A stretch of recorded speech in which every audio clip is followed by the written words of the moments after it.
ये सरकार अक़लियतों को और खास तौर से मुसलमानों को मुकम्मल नजरअंदाज कर दी गई है। हुकूमत वक्फ की जायदादों को आमदनी का जरिया नहीं बनाना चाहती, उसको बर्बाद और खत्म करना चाहती है। ये तासुब और सौतेला सुलूक मालेगांव, पावरलूम और इंडस्ट्री से कब तक चलेगा? विकसित भारत इस वक्त तक मुमकिन नहीं है सर, जब देश के 15% मुसलमानों को तालीम से, रोजगार से, सियासत, इंतजामिया और गवर्नेंस से मजहबी तासुब की बुनियाद पर खारिज कर दिया जाता है। आज एक ग्रेजुएट बेरोजगार है, किसान खुदकुशी कर रहे हैं, एमएसएमई बंद हो रहे हैं, तनख्वाहों में कमी, गिरावट से सबसे ज्यादा नुकसान मुसलमान, दलित और आदिवासी को है, क्योंकि इनमें सबसे ज्यादा गरीब है। मोदी हुकूमत ने इन तीनों तबकों के खिलाफ ऐलान जंग कर दिया। क्या मन की बात से एक औसत घराने को खाना मिलता है? 750 उन्होंने अपने नए पार्टी ऑफिस पूरे देश में खोले हैं और एक गरीब को पीएमएवाई में बगैर रिश्वत करप्शन के घर नहीं मिलता। 2014 और 22 से मोदी हुकूमत ने एडवर्टाइजमेंट के ऊपर 3,260 करोड़ रुपए खर्चा किए। Why is the middle class being made बली का बकरा? सर, मैं इस बजट की मुखालिफत में खड़ा हूं, इससे कोई रोजगार में फायदा नहीं होगा। सर, आपका शुक्रिया कि आपने बोलने का मौका दिया। आपका बेहद शुक्रिया सर, मैं इस बजट की मुखालिफत में बोलने के लिए खड़ा हूं और इस बात को ज़हन नशीन करनी चाहिए कि सर के पिछले 25 साल में से 15 साल बीजेपी और एनडीए इख्तिदार पर है और यही बुनियादी वजह है कि आज एक ग्रेजुएट बेरोजगार है, किसान खुदकुशी कर रहे हैं, एमएसएमई बंद हो रहे हैं और चीन से बगैर इंपोर्ट करे हमारे देश का निज़ाम नहीं चल सकता। ये सब जिम्मेदारी इस हुकूमत पर आयद होती है। सर, वजीर आजम कहते हैं कि मुल्क विकसित भारत की राह पे है। मैं कहना चाहता हूं कि ये उस वक्त तक मुमकिन नहीं है जब तक इस मुल्क की 80 करोड़ आवाम फ्री राशन के बगैर जिंदा नहीं रह सकती। विकसित भारत उस वक्त तक मुमकिन नहीं है सर, जब हमारे देश की लड़कियां न्यूट्रिशन और तालीमी मौके उनको बच्चों की तरह नहीं मिल जाते। सर, विकसित भारत उस वक्त तक मुमकिन नहीं है जब हमारे मुल्क के बच्चों को जो पढ़ना नहीं आता, प्रॉपर सेंटेंस नहीं लिख सकते। सर, विकसित भारत उस वक्त तक मुमकिन नहीं है जब इस देश की बहुत बड़ी आबादी गरीब है, एब्जेक्ट पॉवर्टी में है। विकसित भारत इस वक्त तक मुमकिन नहीं है सर, जब देश के 15% मुसलमानों को तालीम से, रोजगार से, सियासत, इंतजामिया और गवर्नेंस से मजहबी तासुब की बुनियाद पर खारिज कर दिया जाता है। सर, 2014 से रियल वेजेस में गिरावट आई है या स्टैग्नेशन हुआ है। हर साल 1.3% की कमी हुई, यानी हर साल वतन अजीज के शहरी गरीब होते हैं और बरसर इख्तिदार की जमात की दौलत में इजाफा होता है। 750 उन्होंने अपने नए पार्टी ऑफिस पूरे देश में खोले हैं और एक गरीब को पीएमएवाई में बगैर रिश्वत करप्शन के घर नहीं मिलता। सर, तनख्वाहों में कमी, गिरावट से सबसे ज्यादा नुकसान मुसलमान, दलित और आदिवासी को है, क्योंकि इनमें सबसे ज्यादा गरीब हैं। सर, मोदी हुकूमत ने इन तीनों तबकों के खिलाफ ऐलान जंग कर दिया। क्या मन की बात से एक औसत घराने को खाना मिलता है? सर, वजीर आजम ने हालिया आवाम को, जनता को मशवरा दिया कि खाने के तेल में कमी करने से जिस्म का वजन कम होता है। सर, मगर इस हुकूमत के मोटापे का अंदाजा लगाइए कि 2014 और 22 से मोदी हुकूमत ने एडवर्टाइजमेंट के ऊपर 3,260 करोड़ रुपए खर्चा किए। तो मालूम हुआ कि देश के प्रधानमंत्री मोदी जी एक एग्जाम वॉरियर भी हैं और एक डाइट कोच भी हैं। सर, खाने के तेल का होलसेल प्राइस इंडेक्स 2014 में 104 था, 2022 में 182 हुआ, 2024 में 145 होता है। ये पॉलिसी हुकूमत किसके लिए बनाती है? गरीबों के लिए नहीं बनाती, हम जानते हैं।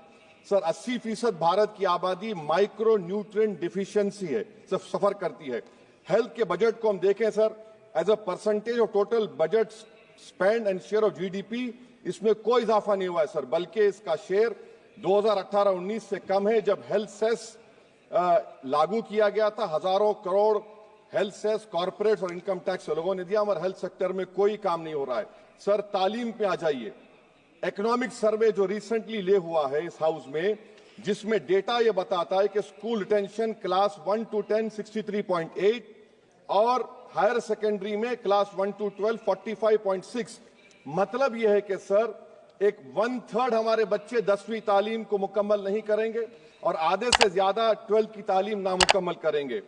लगता है कि देश के प्रधानमंत्री इनको एग्जाम वॉरियर बनाने का जो नारा लगाते हैं, वो नहीं चाहते कि नौजवान तालीम याफ्ता बने, बल्कि सिर्फ चाहते हैं कि गरीब और मायूस नौजवान उनकी जलसों जनसभाओं में यहाँ शिरकत करें, उनके लिए जिंदाबाद के नारे लगाएं और खुद की जिंदगी और मुस्तकबिल को मुर्दा कर दें।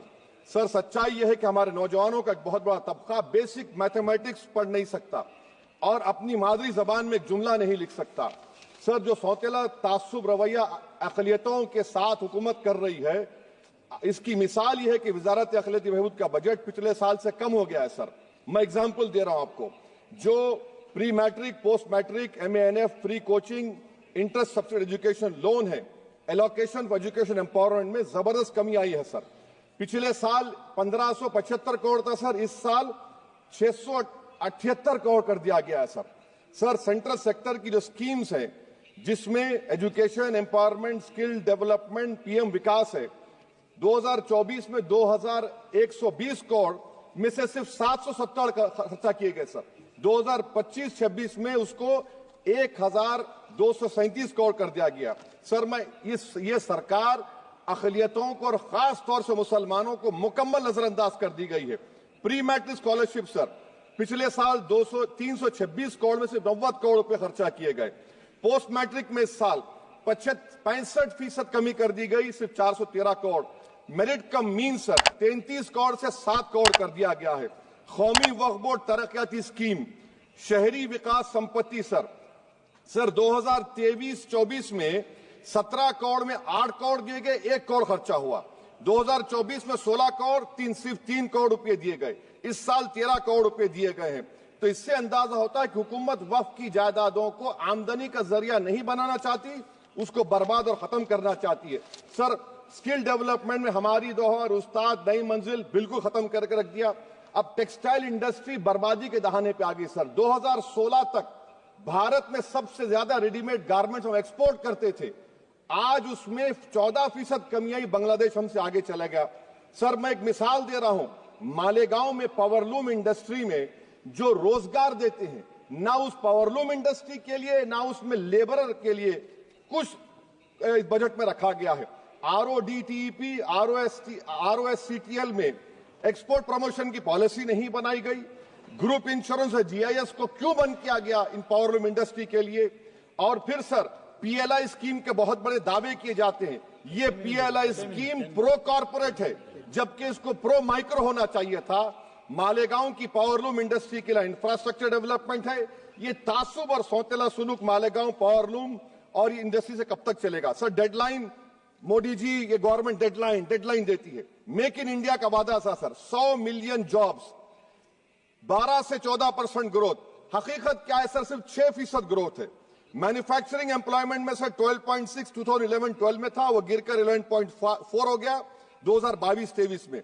सर इकोनॉमिक यूरोपियन यूनियन की policy on carbon border adjustment mechanism, EU deforestation regulation, ये कहता है इसके ऊपर भारत का बहुत बुरा असर पड़ने वाला है।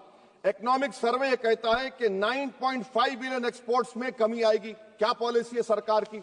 सर अनक्लेम डिपॉजिट्स देखिए सर 2023-24 में LIC में 3,70,000 maturity claims are lying unclaimed, 880 crore के। EPFO 2023-24 में 8,500 crore is lying unclaimed in 21 lakh inoperative accounts. Is this being done deliberately to shore up the government supply? Why is the middle class being made bali ka bakra, sir? In February 2023, sir, 35,000 crore is lying vacant or unclaimed in public sector banks. Why don't you use it? And sir, the travesty of justice is in PM Poshan, sir, a cook or helper gets only 1,000 rupees for 10 months. Why can't the government increase? Sir, agriculture department का जो budget है 4,000 करोड़ कमी कर दी गई। मैं आदाद और शुमार और एक स्टडी की बुनियाद पर कह रहा हूं कि किसानों की अगर आमदनी 100 रुपये है तो ये हुकूमत 12 रुपये लेती है। जुल्म नहीं तो क्या है? Sir India steel industry export किया 13 बिलियन और उसमें से 1.2 बिलियन हमने एक्सपोर्ट किया था स्टील एल्यूमिनियम US को। अगर ट्रंप 25% टैरिफ लगाएगा, ये सिग्निफिकेंट बर्डन होगा इंडिया के स्टील एक्सपोर्टर्स पर और इसीलिए इंडिया मेटल इंडेक्स गिरा है 3%। सर क्या पॉलिसी है सरकार की?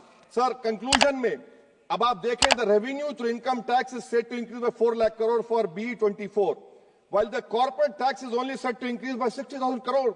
Despite corporate profitability an all-time high, while wage growth remains subdued, the share of income tax in total revenue has risen to 22.7% in financial year 19 to 33% in 25. while the share of both GST and corporate tax declined. This means that it is still the individual taxpayers paying income tax that is funding the government, while corporation get an easy ride, sir. In conclusion, sir, the state I come from, Telangana से मैं आता हूं, तेलंगाना की आवाम ने 8 MP BJP को दिए। एक project आप नेशनल प्रोजेक्ट नहीं कर सकते, पालमारू इरिगेशन प्रोजेक्ट को नेशनल प्रोजेक्ट नहीं बनाते, गोदावरी के पानी को लाने का प्रोजेक्ट आप नहीं देते, मेट्रो को नहीं देते, एक स्टील बायारा, मेरे 8 MP आपके जीत के गए।